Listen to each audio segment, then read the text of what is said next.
User-defined feature. With user-defined feature in ZW3D 2019, designers can customize and reuse a set of features. ZW3D provides a wizard to create a user-defined feature.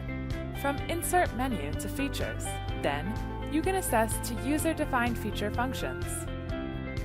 First, give a feature name. You could add the description or change the library folder if required. Then, select the features you want to reuse. Next, define the editable expressions. You could rename them to get a better understanding. Then, you can view and reorder all necessary references. The last is the summary information. Click Finish. A new UDF is created. You can preview it in the reused library. Next, let's reuse it. Directly drag and drop it to the graphic window. Then, set the references and define the editable expressions if necessary. You can leave some references blank if you want ZW3D to make the decision. The UDF can be redefined as a group, or it can be exploded.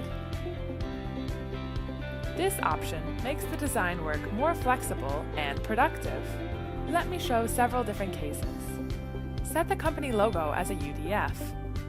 Then, you could reuse it on every product to reduce the repetitive operations. You can place a support frame between vertical plates with one single UDF to ease structure design jobs.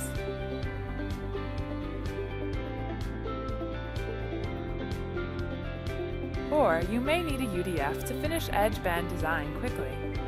To summarize, with user-defined feature, ZW3D 2019 makes your daily design work more productive.